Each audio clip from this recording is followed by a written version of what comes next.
My name is Allison Felis, and this is I'll Follow You, a podcast featuring light and lively conversations about film, music, and creative culture, coming to you from the People's Republic of Rogers Park on the far northeast side of Chicago.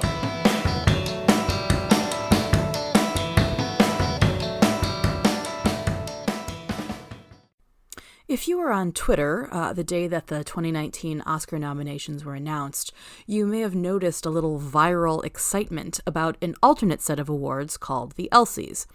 16-year-old actress Elsie Fisher, who is probably best known for her starring role in the 2018 film 8th Grade, took to Twitter to declare that, quote, "I've decided to start my own film awards because sometimes other ones suck, so here are the nominations for the first annual Elsie Awards," end quote. And from there, she proceeded to announce her nominations for the typical categories like Best Actress and Best Director, as well as innovations like Best Horror Feature, Best Young Performer, and Best Independent Feature. Her nominations referenced films with impeccable cool cred, like The Lighthouse, The Farewell, Hustlers, and Us, and sought to implicitly critique the lack of diversity among the actual Oscar nominations. I think I first saw the thread about it when comedian Patton Oswalt tweeted about it, but there were a bunch of other articles posted within the day on sites like Teen Vogue and IndieWire, praising Fisher for her good taste, inclusivity, and plucky ingenuity for taking matters into her own hands. However, to a select handful of people, this whole idea of the Elsies sounded strangely familiar. See, there's another individually produced underground movie awards ceremony that's been around for nearly 30 years now, and that's the Nick Movie Awards. Established in 1992 by Nick Ivankovic, the Nick Movie Awards began as a way for Nick to honor his favorite films and performances each year.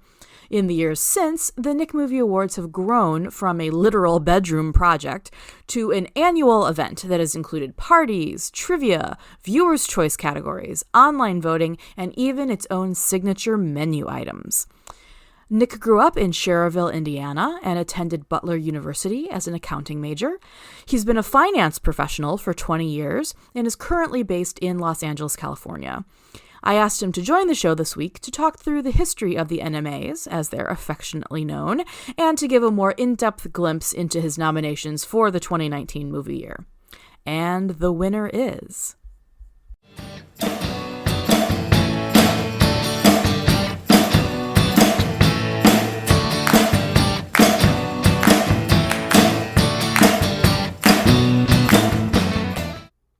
So, hi, Nick. It's such a pleasure to have you here today to talk about the Nick Movie Awards. Thank you very much.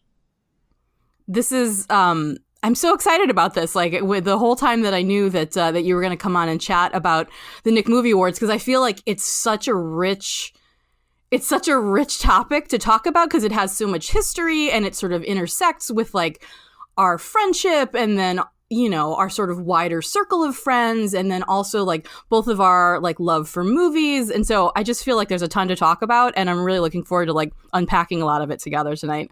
Me too. And you have been a true supporter of the NMAs in every possible way since the beginning. Tech support, IT help, bringing us into the digital age. So I feel like you are part of the NMA inner circle.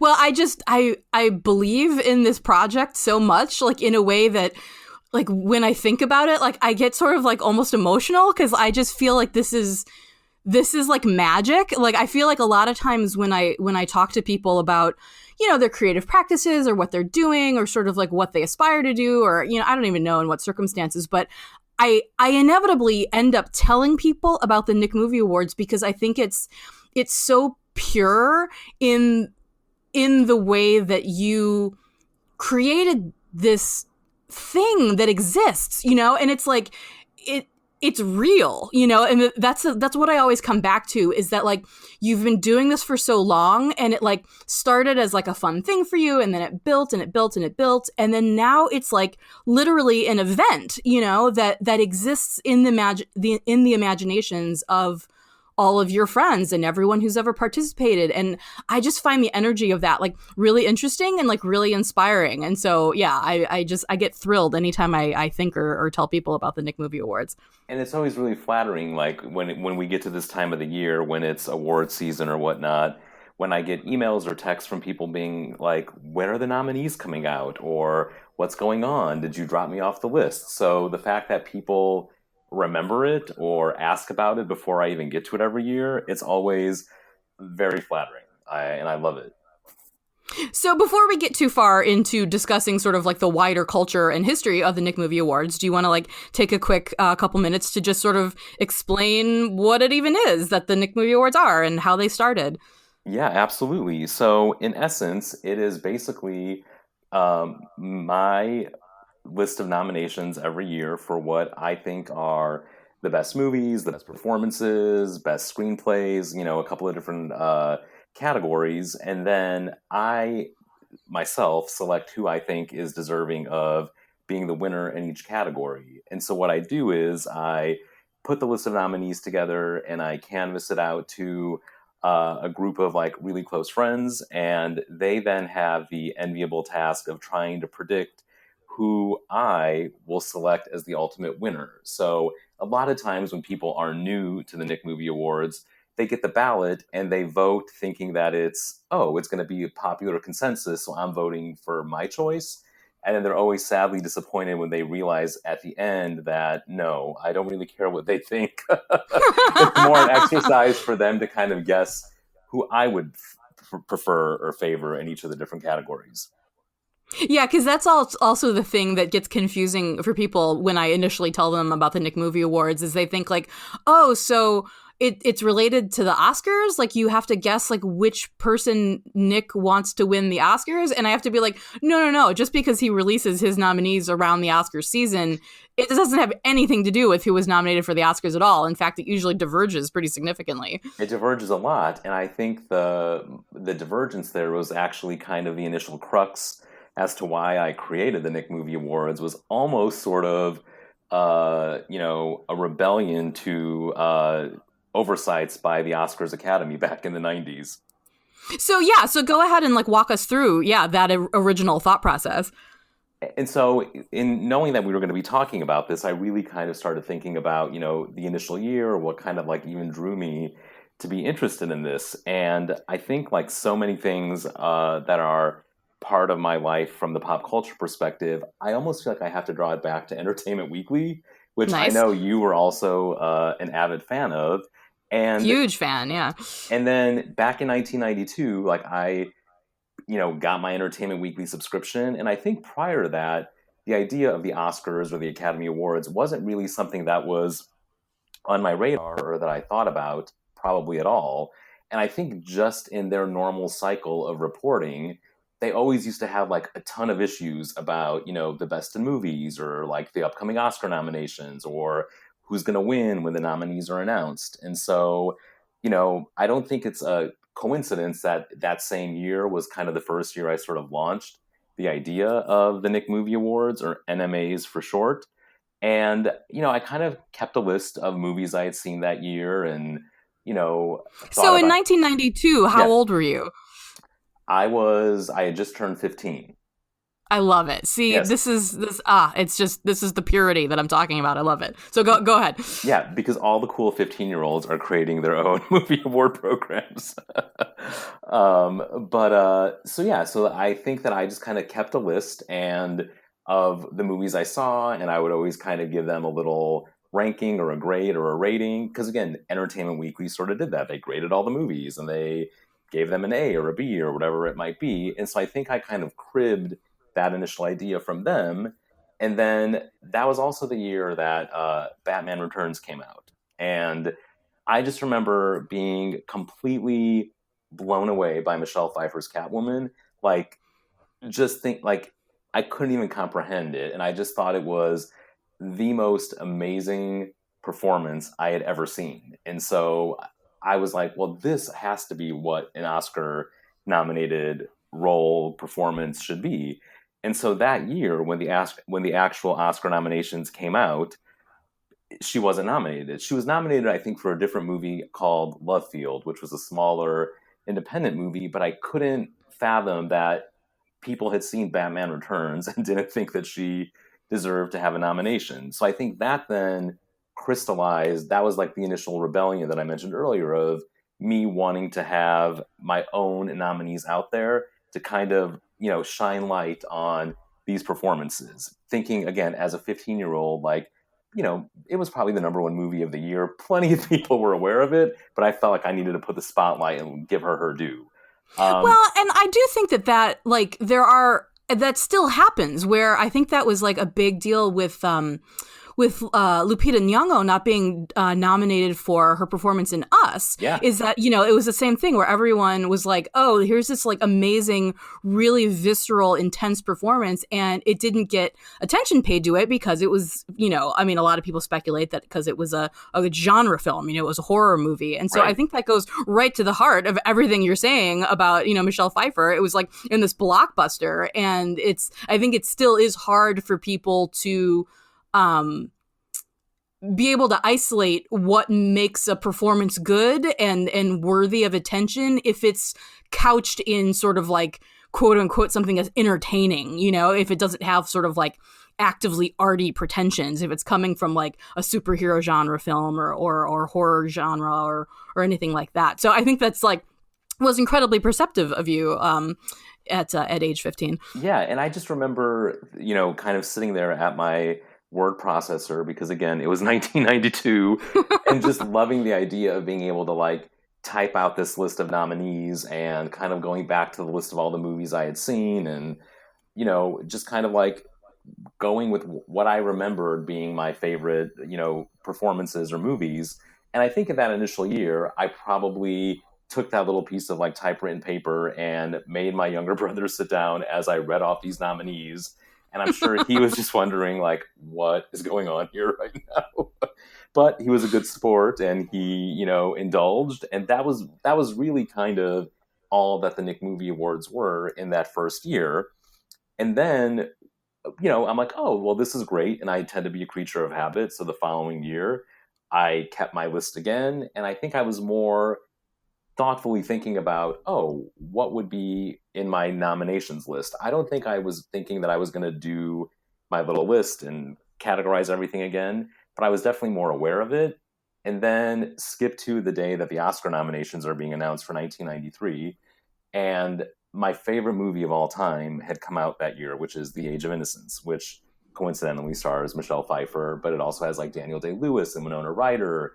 And it was just such like a moving experience for me to see that movie. I mean, to the point that I had our high school English teacher show it in class because I convinced her of how great it was. And I tried to make the connection that, hey, this is tied into a book. Like, it would be great if we all watched it. And in that case, I was like, oh, like, I feel like I'm finally on the pulse of what the Oscars are going to do, because that was being written up as sort of being like the lead contender for everything that year. And it was going to be like the big awards juggernaut. And I remember, because I would stay home and go to school late because I always wanted to see the Oscar nominations live.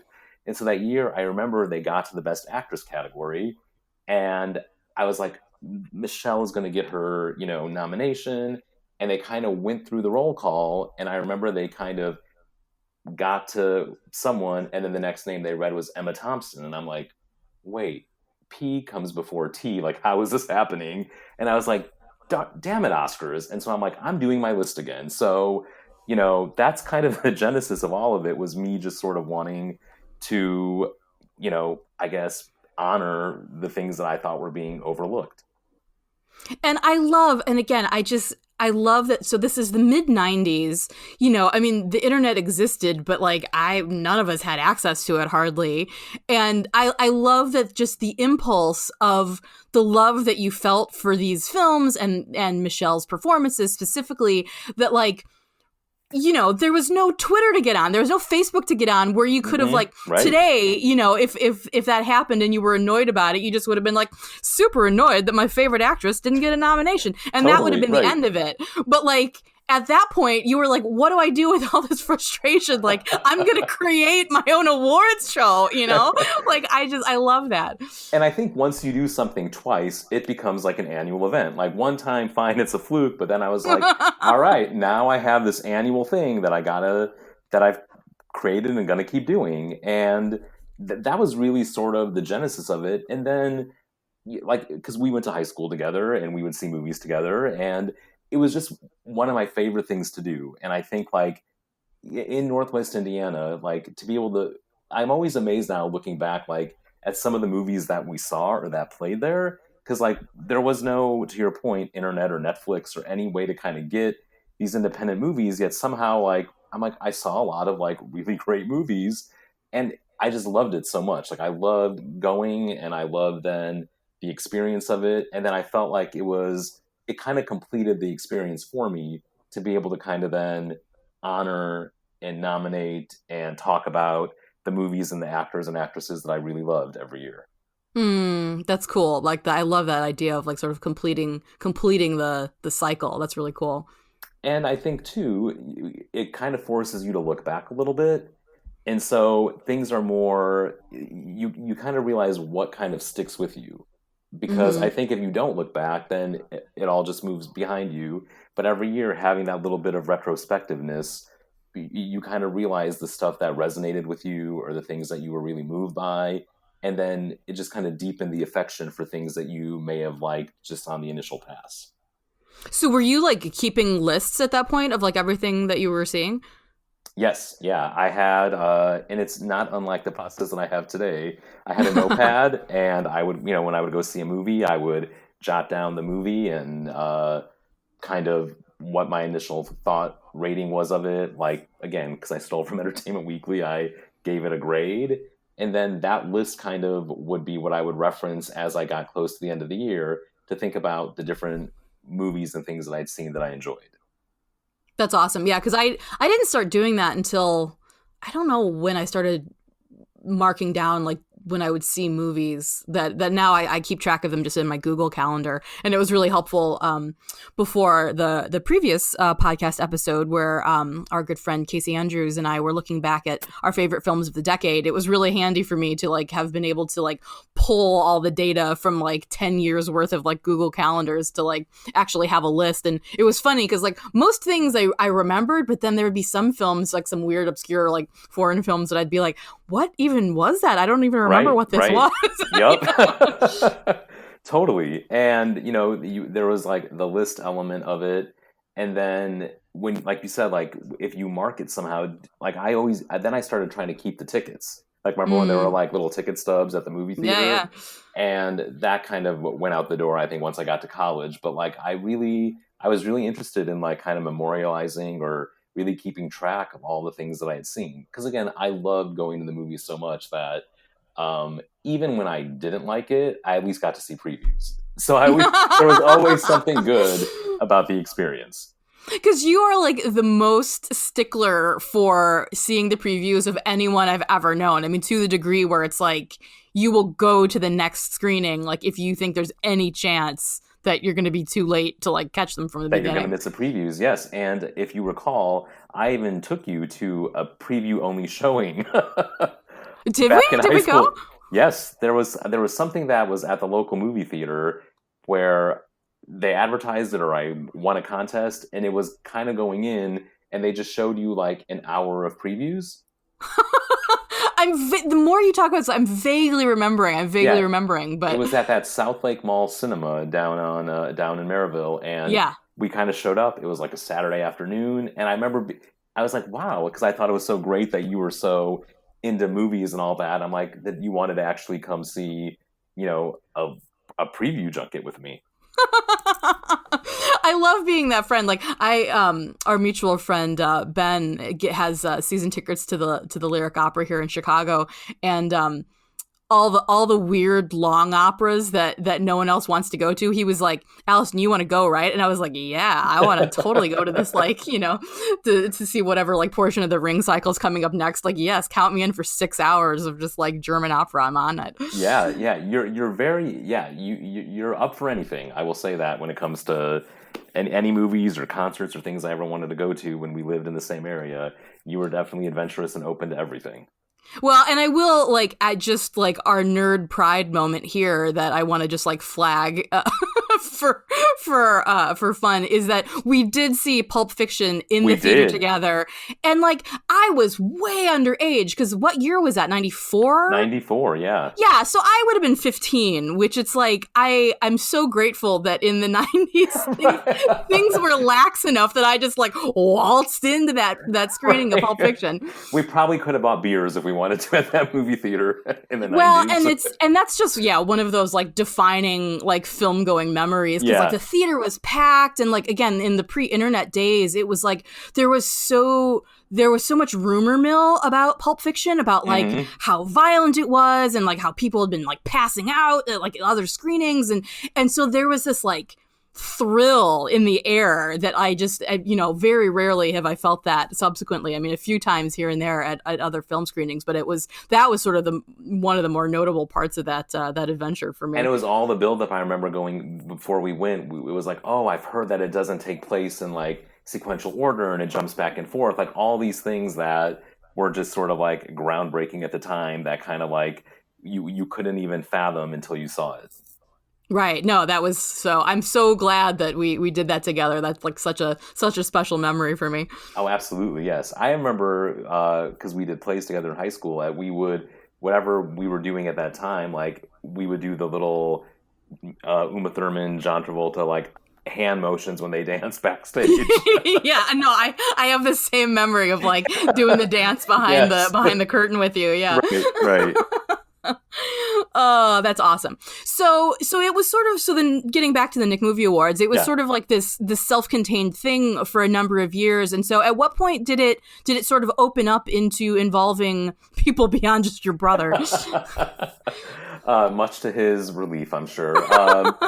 Although he's one of the key participants. He is. Oh, absolutely. He's very, very supportive all the time. When I got to college, I remember by that point I was like super into the Oscars and, wanted to watch them every year. And so it probably was my freshman or sophomore year of college that we had invited some people over to the dorm room, my roommate and I was like, oh, like I'm actually gonna, make it into more than just people watching the show. I'm gonna make it into kind of a party.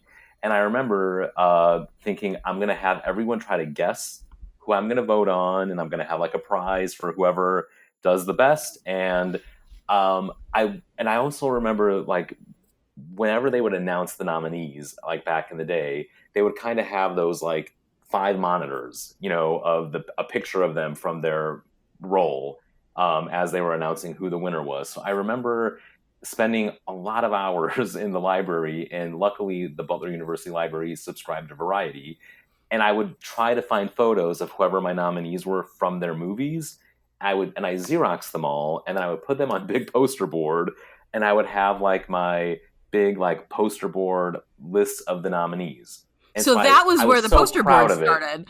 That's where the poster board started. Nice. And I was so proud of those because I thought it was just the most cutting edge thing to be able to Xerox these photos of people in the roles they were being nominated for. So it would never pass muster just to find a photo of Winona Ryder. It had to be Winona Ryder from The Crucible to make it onto the billboard. I mean, but again, it is very savvy, the fact that you like utilize the university's resources and were so dedicated in wanting to have the accuracy. Because that's the other thing that just always kills me about the way that you've committed to doing this is you insist on accuracy in everything, and you take it seriously. Like it really I do. Yeah. It isn't just a lark for you. I mean, it's fun for you and you love it, but you're like, no, there are standards. There are standards, right? And then I think that after that kind of initial round of guessing, the next year I ended up like in an apartment, and I was like, I can actually throw a party. And so I had the idea of just having friends come over the night of the Oscars, and I was like, I'm going to, make my billboards. I'm going to have everybody vote. I'm going to assign people categories to present. Sort of almost like a mini awards show before the Oscars themselves began. and to your point about standards, I require that everybody get dressed up and kind of show up in like, shirts and ties or dresses or gowns or whatever it might be. And you know, I I look back and I'm like, I'm surprised that people actually showed up because it was a pretty good turnout. And I'm like, oh, this is really fun. And then it kind of made it a bigger thing, and it kind of became like a social communal thing as well, where I could tell that people had fun. And I think that then kind of is what launched it into like the next phase of kind of making it into like a party every year and having, whether it's the billboards or the dress code or, like certain key foods like every year. Fruit pizza, and someone presented it in college. I'm like, that is the official dessert of the Nick Movie Awards. And so whenever I have the Nick Movie Awards, I make a fruit pizza. And so do you want to explain what fruit pizza is for the people? Fruit pizza is essentially laid out like a regular pizza, but the crust is sugar cookie. And instead of like cheese, you have like cream cheese icing, and then you cover it with like your toppings are like little bits of cut up fruit, whether it be like strawberry or grapes or blueberries or things like that. And it is quite refreshing, I must say. So you heard it here first, people. Yeah. Just get on the fruit pizza train. Fruit pizza, that's right. So yeah, so all of those little things, and like every year, just like with anything, I think that you try stuff, and then certain things become ingrained and being part of the process or part of the event, and certain things stick. And so yeah, it kind of became a party for those last couple of years in college. And what was really great was my senior year of college. I had friends from high school, that weren't going to the same university I was, that drove down and were there for the weekend. And my brother came down from his university, and then I had my college friends. And so it kind of started to become like this intermixing of all of my different worlds, all of my different social circles, which I think as the years progressed, that was one of my favorite parts of it, was just to have everyone that I knew kind of get to meet each other and know each other and, just interact in a fun, festive way.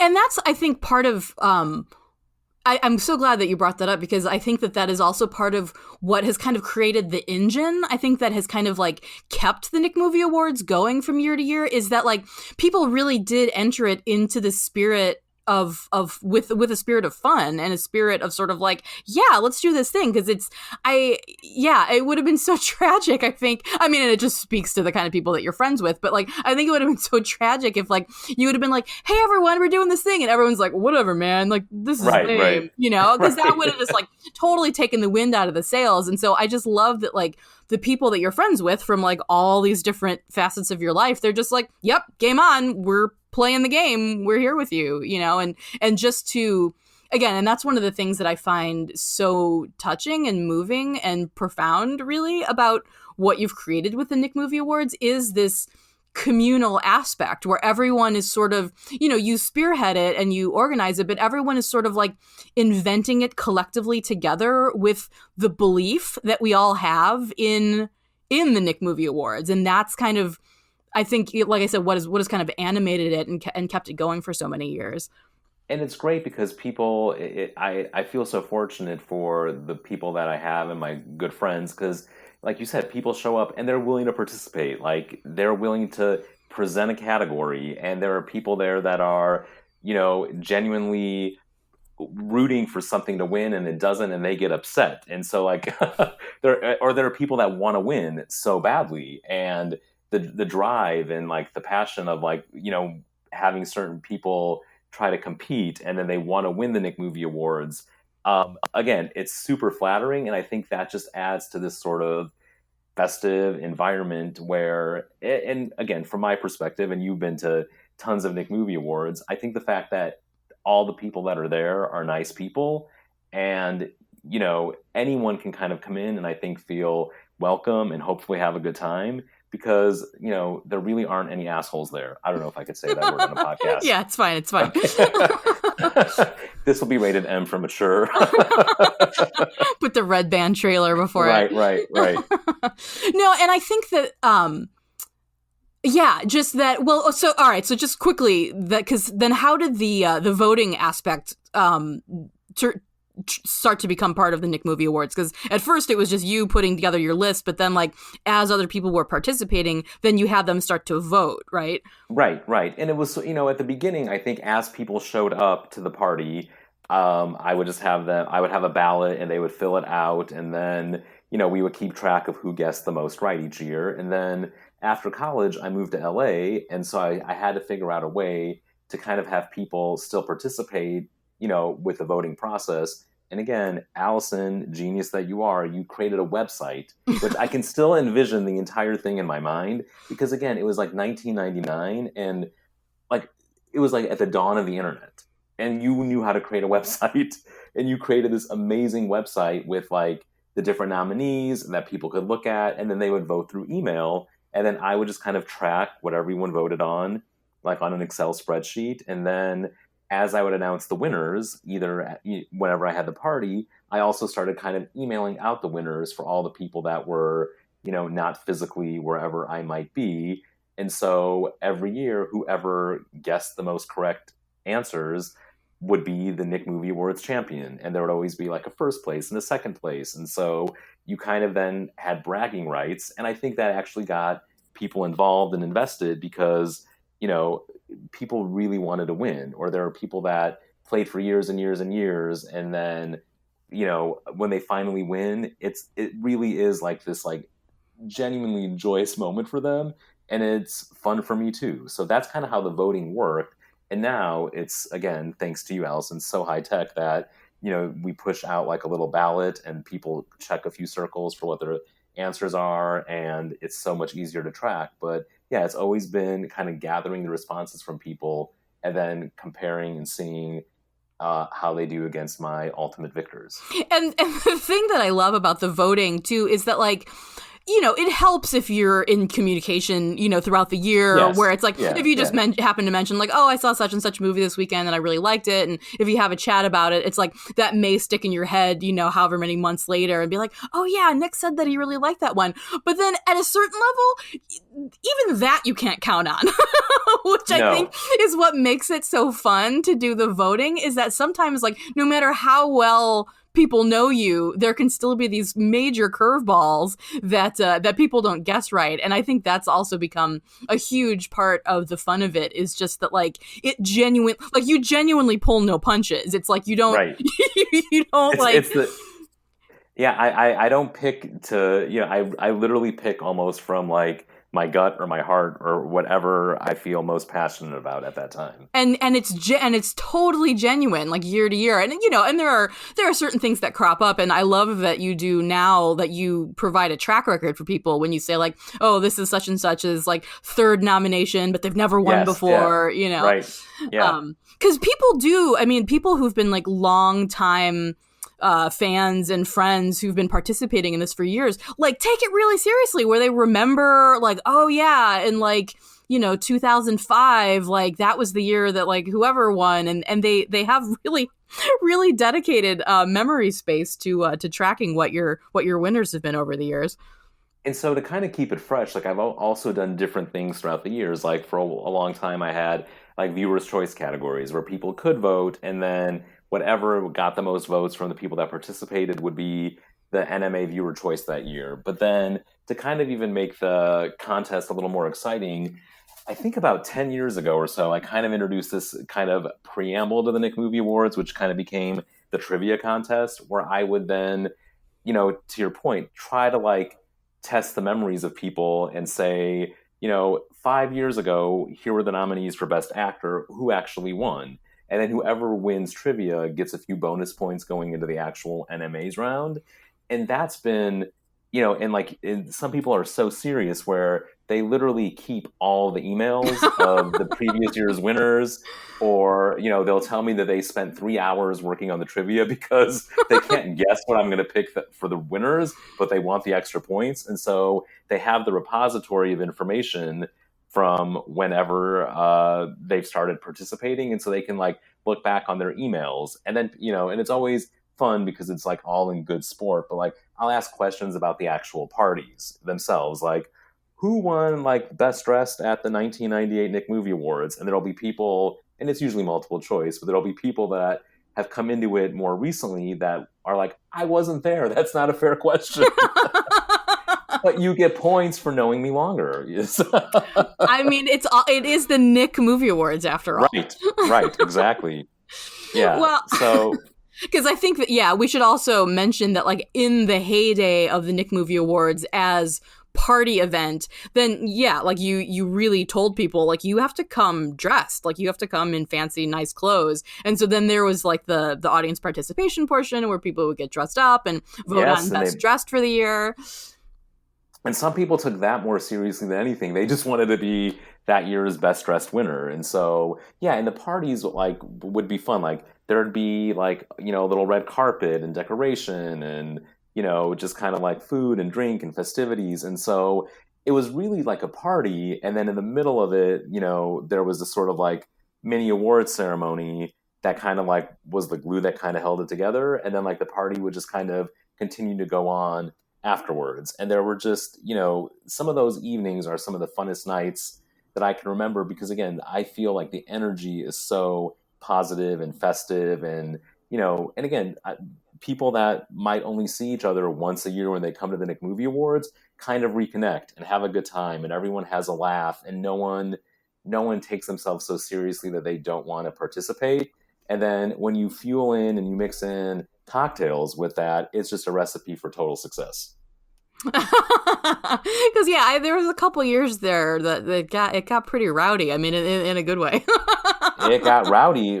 Catchphrases were born, if I can swear again. I mean, to this day, we still reference "nice ass." Nice ass is a classic. It's a classic, and and again, it just kind of organically one year, every time someone would come up to present, the audience or the people that were there would chant that, and it just, you know, by the end of the evening, like, it was so hilarious and fun just because the spirit of it was good and we were having a great time, and that we now call it back a decade plus later. Well, and I will say, I mean, speaking of your brother being supportive, I think that was your brother who coined that.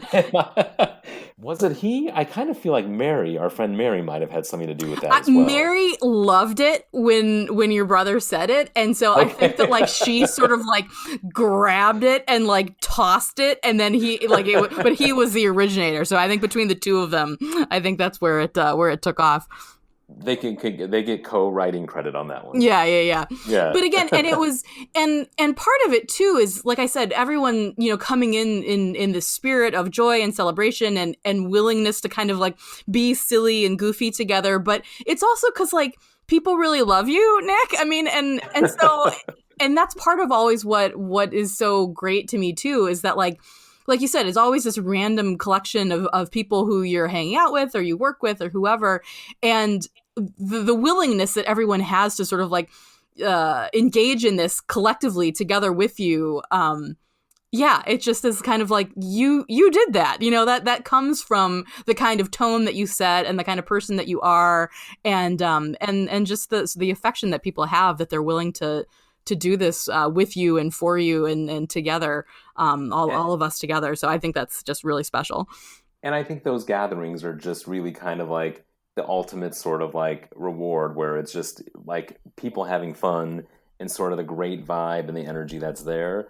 It just kind of is the cherry on top of all of it. So it's definitely been, you know, one of my favorite things about doing this over all the years is just sort of that experience or those encounters, and, you know, getting to be able to participate in those, and even sometimes just observe the fun that other people are having with people that they're either meeting for the first time, or when you have the newbies show up, you could always sense the trepidation. And I love the fact that the NMA pros and veterans are like, we got you, don't worry, you're in a safe space. And, you know, it just instantly kind of becomes this like unit, this communal unit that's just wonderful. And it is really something that people look forward to year to year. I mean, it's been, you know, since you've been in California and I've been still in the Midwest, it's been a number of years since I've been able to be at a party, but like there is this like internal clock in my brain that's like, it's the time of year for Nick Movie Awards. Right, and so it really is this thing, like you were saying at the beginning, that people are sort of like wondering if they'd missed the email or like when it was going to happen. And so there is this like this expectation like it's a real thing, which it is. And so to that end, I would love you to tell the story of the time when you actually met an actor who had never won a Nick Movie Award and how that Yes. encounter happened.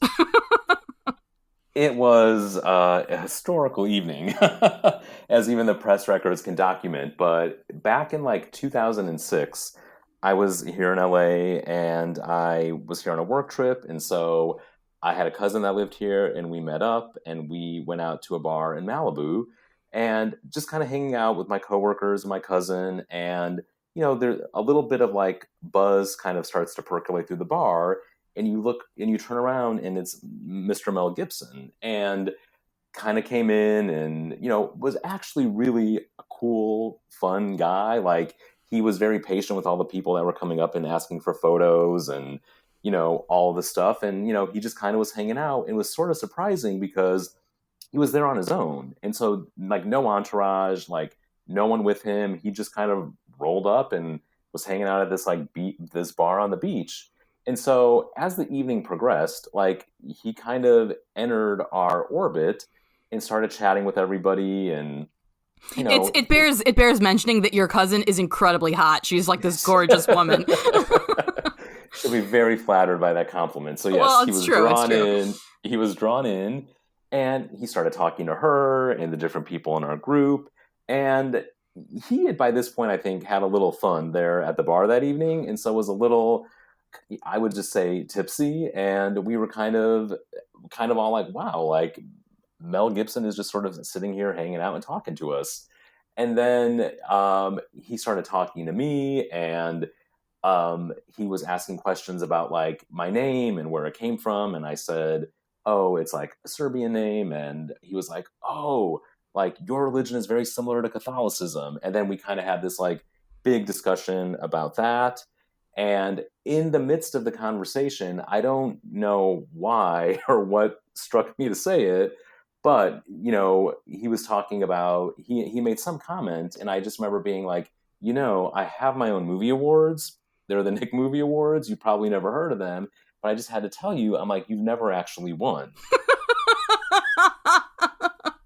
And I think it was a mixed reaction of like, probably no one had ever said that to him before. And so it wasn't the normal kind of like fan chatter or adoration that would get thrown at him. But I also wasn't saying it to be mean. I just felt like that was information that he would maybe want to know, as if he was somehow aware of the Nick Movie Awards and would want to campaign for whatever he had going on that year. And so I've always kind of joked because that was the same evening where later on where he famously got pulled over and stopped for a DUI.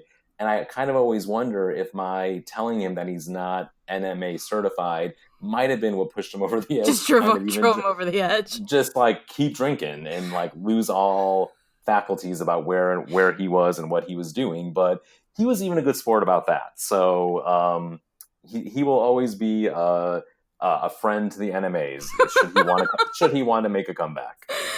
Oh dear, that's just there of all the things that I love about the Nick Movie Awards, that's just one of my favorite stories because again, the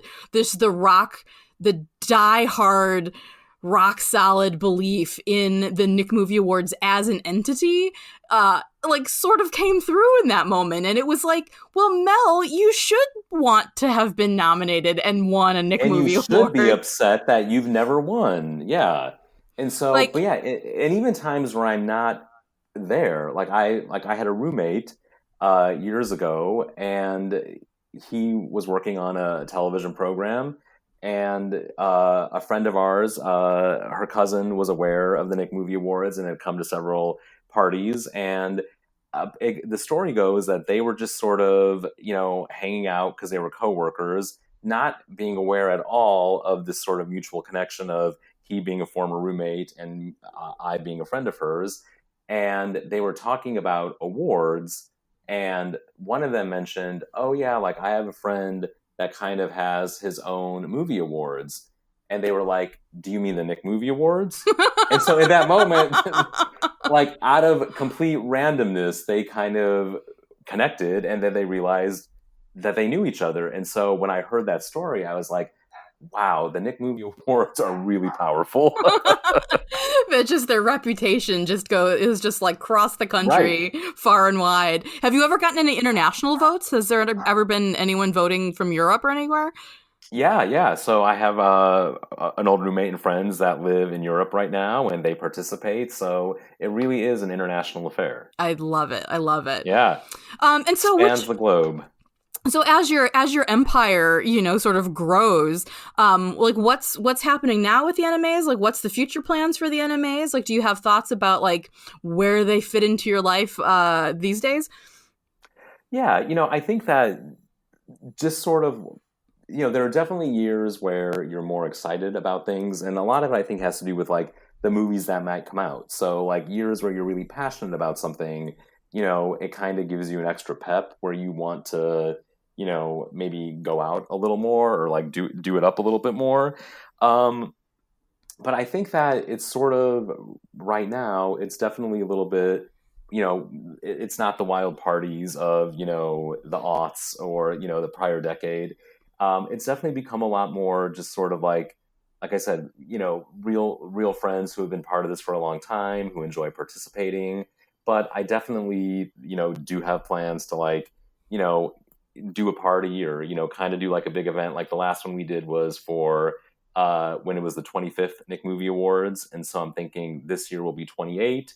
So maybe for 30, having another big sort of like full on gathering and party to kind of mark those kind of more milestone events. I And it kind will of boggles definitely be mind. there for 30 for sure. And that boggles my mind when I think that I've been doing this for almost 30 years. Like it's crazy. Like the Nick Movie Awards are older than the SAG Awards and even like Really? the broadcast, yeah, and the Broadcast Film Critics Awards. So I'm like, oh, you guys are cute, but I've been doing this longer. Yeah, so Oh dear. there's real history and legacy there.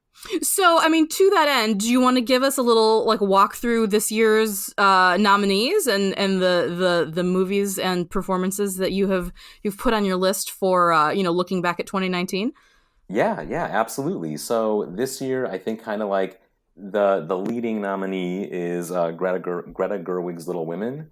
I Because you have that loved up. Lady Bird when it came out a couple years ago too. I Yeah. did, and Lady Bird won Best Picture the year it came out in 2017, and so I was very excited to see Little Women, and it kind of even exceeded my expectations. So that is definitely a hot contender this year. And I also really loved. I'm a big fan of Terrence Malick.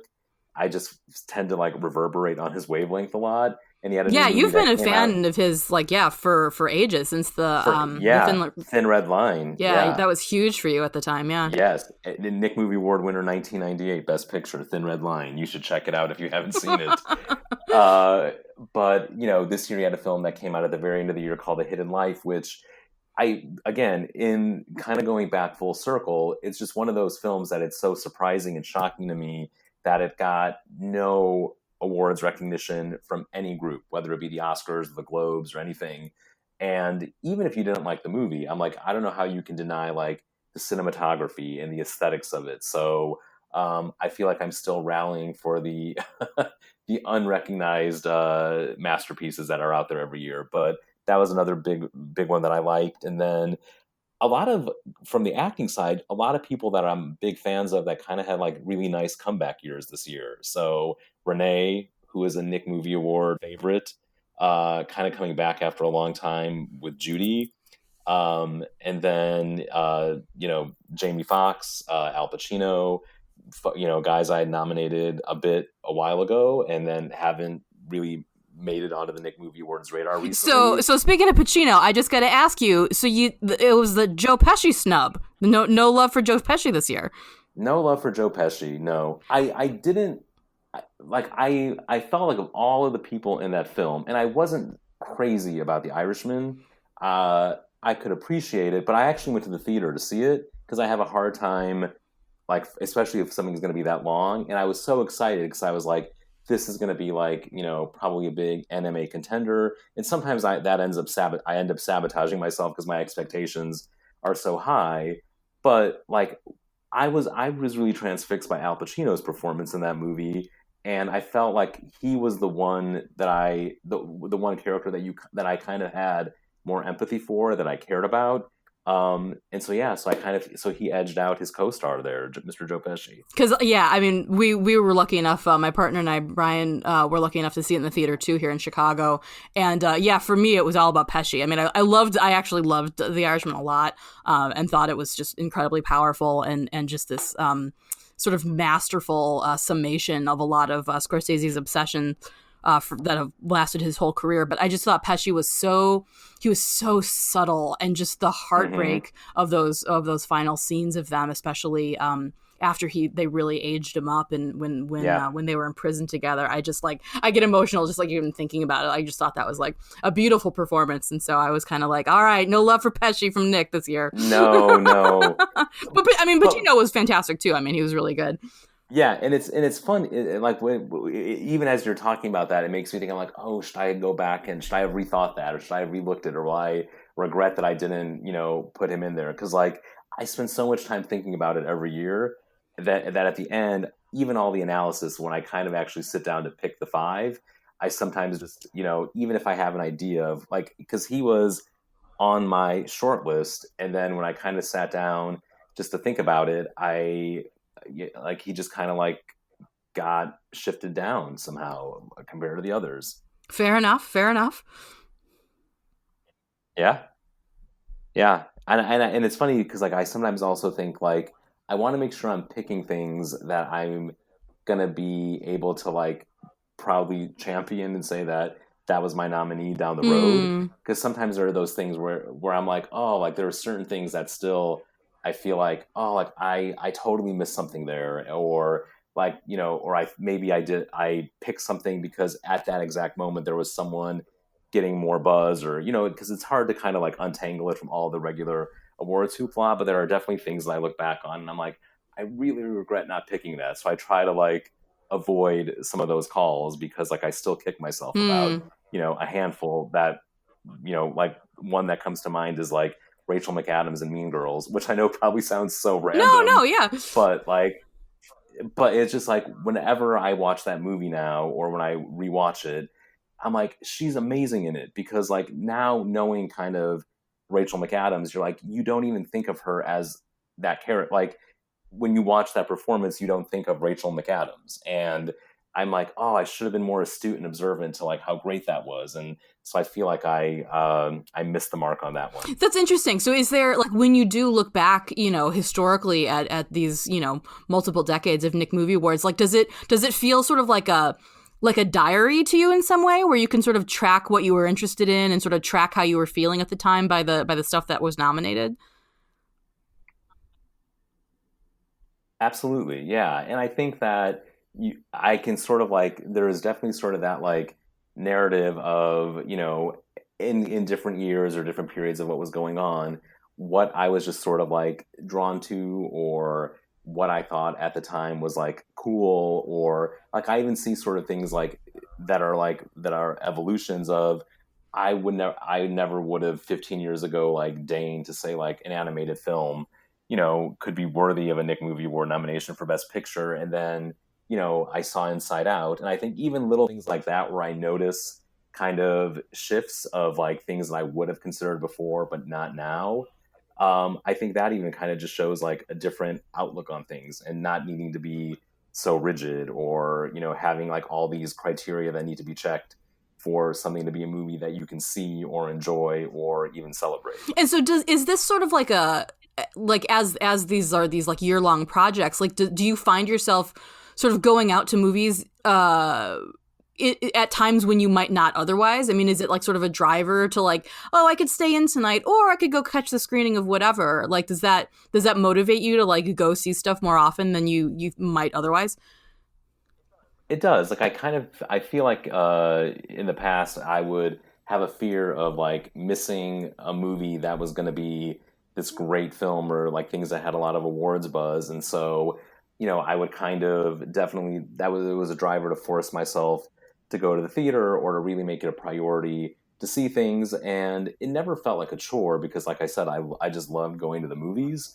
But I think that I think that now in the last few years, I think there's less of that pressure where I'm like, if something doesn't really like appeal to me, like I'm okay not seeing it because if like I'm not going to see it just because I think it's going to be like this big contender. So I feel like as with all things, as you age, you kind of give yourself a little more slack and take a little bit of pressure off yourself. So and then with Two Dogs, Betty and Oliver, something has to be really great for me to want to not be at home with Yeah. them All those cute little fluff on an balls. Yeah. evening. Yeah.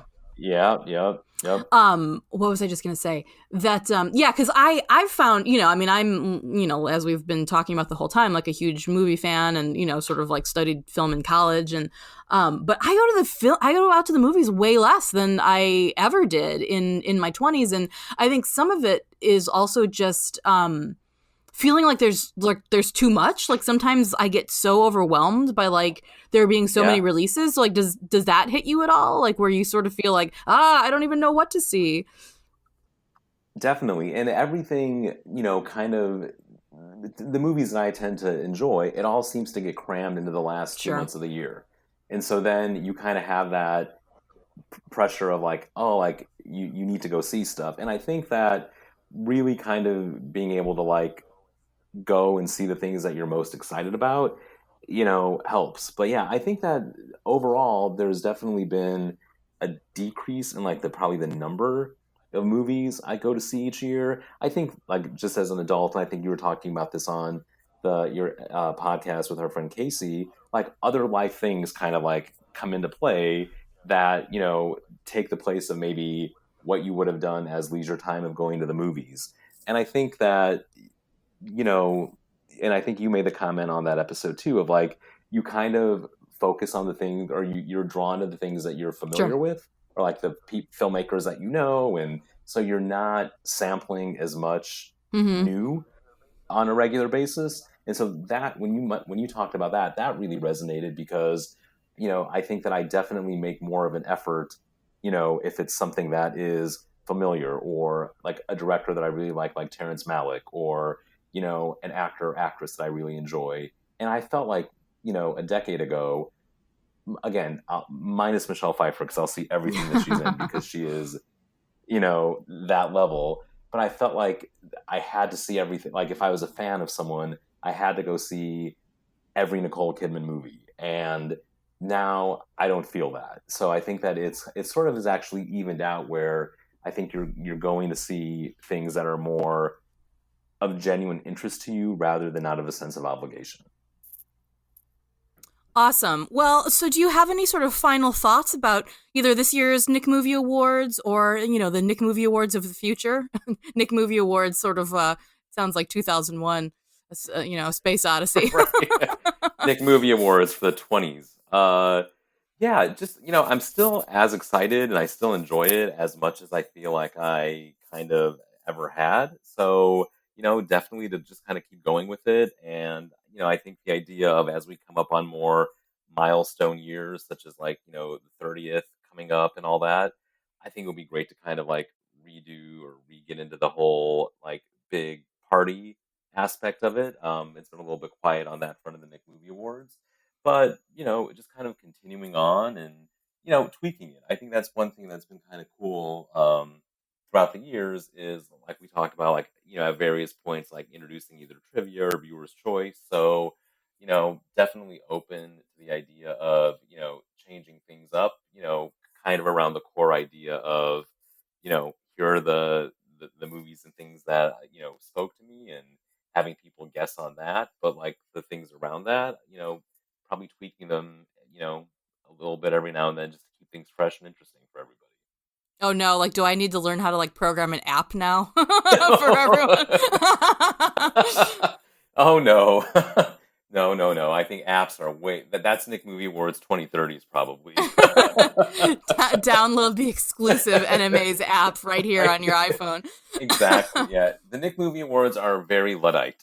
Well, which is part of the charm. I mean, it's like it's kind of baked in, I think, to the early days when you were just putting up poster boards, and you do take these like steps every couple years where you like sort of level up a little bit, but the sort of the gentleness of it is yeah, I mean, so much of its charm. I mean, because like our mutual friend Bill was saying that if you were sort of a 20-something with like a huge Instagram following, you'd have like a bunch of sponsors for the NMAs by now, and it's like that's not the ethos of what it is that it's about.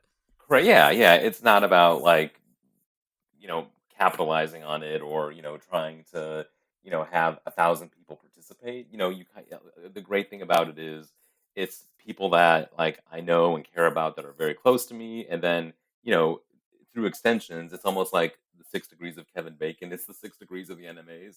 Like everyone sort of ends up knowing everyone, and each year people are always like super curious as to who's going to win, or like is it going to be a repeat winner from the prior year. So I think having everyone kind of know who people are makes it even that much more exciting.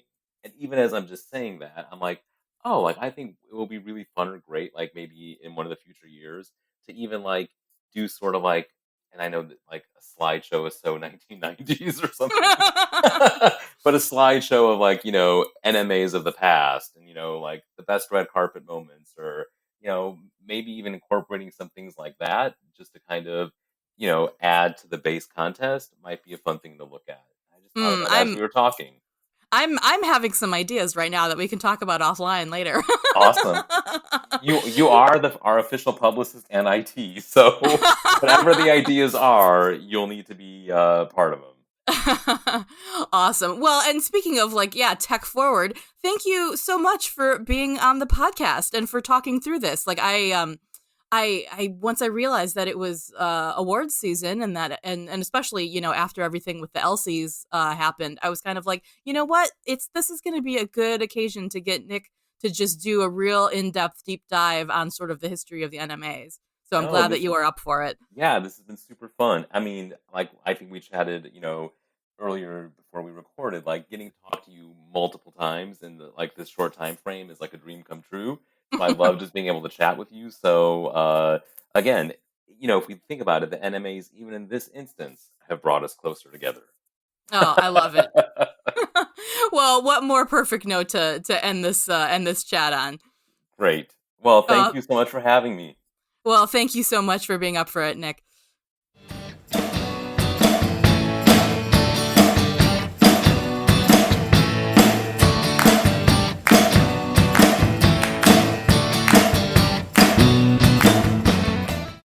There's this very real magic around the NMAs, where after a certain point, when enough people had attended the parties and cast their ballots guessing at what Nick's winners would be, the NMAs stopped being a pretend awards show and effectively became a real awards show. Our belief in it, and in Nick, transformed this bedroom project into a legitimate, if incredibly small, awards show. There's lore and tradition around it, and a pulling at the edge of our awareness in late January and early February that NMA season is rolling around again, just in the same way that any annual event becomes a thing that we organize our own internal calendars around. The NMAs are this massive undertaking that happens every year for a relatively small cohort of friends and acquaintances, simply for the love of it. To me, that's just beautiful. I'm always very moved by these sorts of endeavors that exist for basically no reason other than the sheer joy and delight that they bring to the lives of those who participate in them. I've come to think of the NMAs as almost being performance art. I mean, I doubt that Nick would ever describe it in those terms, but when I look at it from like the 10,000-foot view, it's hard to see it as anything other than this extended creative project that has been consistently sustained for going on 30 years now. And maybe I'm overstating the case a bit, but I feel like it hints even towards the kind of installation work that sculptor and land artist Andy Goldsworthy is best known for. These ephemeral moments of connection that often dissipate before more than a handful of people can experience them.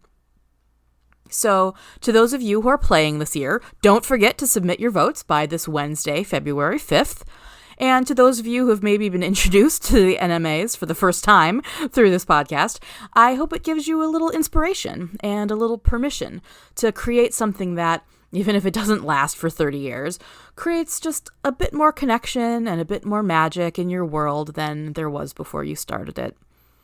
In the meantime, you can always find me online at queenofpeaches.com. Thanks so much for listening.